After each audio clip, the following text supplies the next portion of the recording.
Like کریں، subscribe کیجیے، bell icon کو دبائیں تاکہ ہماری ویڈیو سب سے پہلے آپ کے پاس پہنچ سکے۔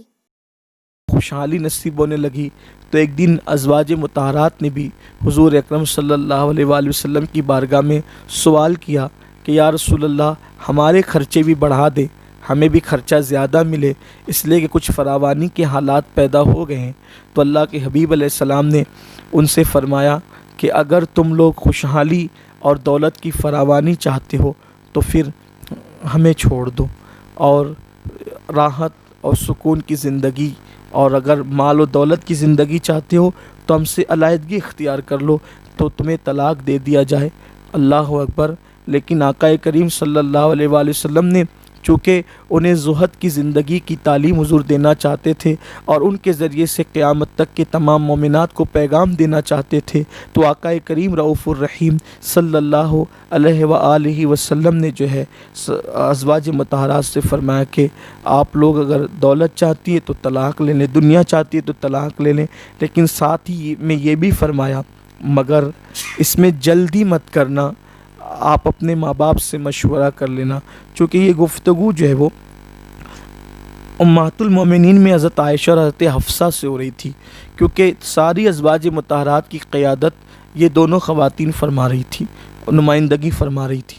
تو حضور اکرم صلی اللہ علیہ وآلہ وسلم نے فرمایا کہ اگر چاہتے ہو تو طلاق لے لو، دنیا کی راحت چاہتی ہو تو، مگر اس میں جلدی مت کرنا، عورتوں کے فیصلے جلدی بازی میں ہوتے، جلدی مت کرنا، اپنے والدین سے مشورہ کر لو۔ ام المومنین حضرت سیدہ عائشہ، میرے ماں باپ قربان، میری جان ان پر، میری اولاد ان پہ قربان، انہوں نے فوراً کہا بغیر کسی توقف کے، اس میں ماں باپ سے مشورہ کرنے کی کیا ضرورت ہے، واللہ ہم ساری دنیا کی دولت اور نعمتیں آپ کے قدموں پہ قربان کرتے ہیں، ہم آپ کو چھوڑ کر کہیں نہیں جائیں گے۔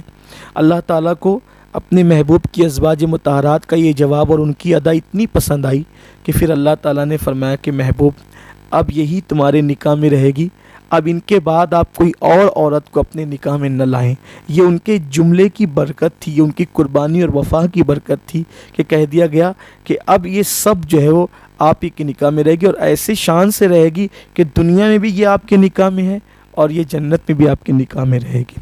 یہ ازواج مطہرات کی عظیم قربانیاں ہیں۔ یہاں پر قوم کی بیٹیوں کو بھی اور عورتوں کو بھی یہاں ایک پیغام ملتا ہے کہ آج کل اگر شوہر کے یہاں تھوڑی سی تکلیف آ جائے، مصیبت آ جائے، بلا آ جائے تو خوشیوں کے دن تو عورت بہت اچھی سے کاٹ لیتی ہے، لیکن جب قسم پرسی ہو، تکلیف ہو، بلا ہو تو خواتین جب وہ اپنے شوہر کو تانا کشی کرتی ہے کہ تمہارے یہاں تو یہ بھی نہیں ہے اور ایسا بھی نہیں ہے اور ویسا بھی نہیں ہے، میرے یہاں ماں کے یہاں تو یہ تھا، میری ماں کے وہاں تو وہ تھا، میری ماں کے وہاں تو وہ تھا۔ میں حیران ہوں کہ حضور اکرم صلی اللہ علیہ وآلہ وسلم کی جتنی ازواج ہیں ان میں سے ایک دو کے سوا سب مالدار تھیں۔ آپ دیکھ لیں کہ حضرت صفیہ سردار کی بیٹی ہیں، اسی طریقے سے آپ دیکھیں کہ جو ہے وہ حضرت حفصہ فاروق اعظم کی بیٹی ہیں، وہاں بھی مال کی کوئی کمی نہیں تھی گھر میں۔ حضرت عائشہ صدیقہ صدیق اکبر کی بیٹی ہیں، مال کی وہاں بھی کوئی کمی نہیں تھی۔ ام المومنین حضرت خدیجۃ الکبریٰ ملکہ تجار تھی۔ اسی طرح سے حضرت زینب بنت حجش، یہ بھی بہت مالدار گھرانے کی خاتون ہیں۔ غزوہ بنو مستلق میں جس خاتون کا حضور اکرم صلی اللہ علیہ وآلہ وسلم سے نکاح ہوا تو جو ہے وہ حضرت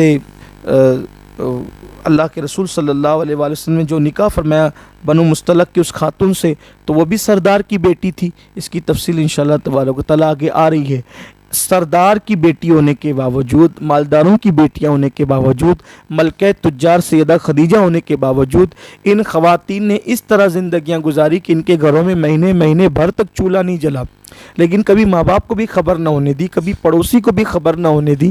آپ اندازہ تو کریں کہ یہ ازواج مطہرات کی قربانی ہے، اور قوم کی بیٹیوں کو یہ پیغام دیا جا رہا ہے کہ شوہر کے خوشحالی کے دن میں بھی وہ شوہر کی مدد کریں۔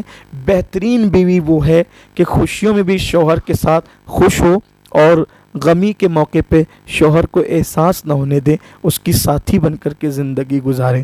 ممکن ہے آج کے اس ماحول میں بہت سارے گھروں میں جھگڑا ہو رہا ہوگا کہ دیکھو فلاں کے یہاں تو مہینے مہینے 2 مہینے کا راشن موجود ہے، ہمارے یہاں کچھ نہیں ہے، ہماری غریبی ہے، ہمارے بچے بھوکے ہیں۔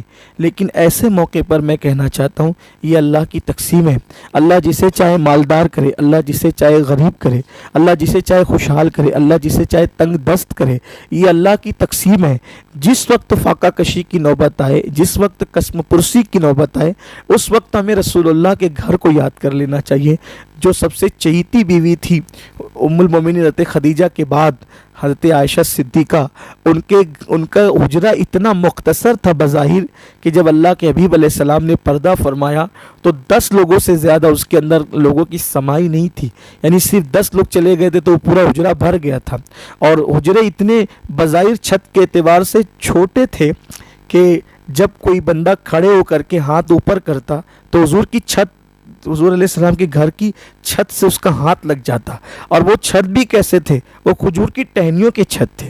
اس شان سے ان ازواج مطہرات نے زندگی گزاری ہے جن کے حجرے میں جبریل امین اجازت کے بغیر نہیں آتے تھے۔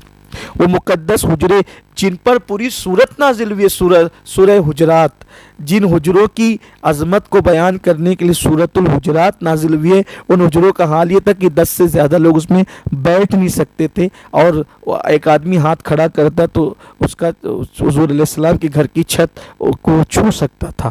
اس شان سے مٹی کے گھروں میں انہوں نے زندگی گزاری ہے، لیکن کبھی ان کی زبان پہ شکایت نہیں آئی۔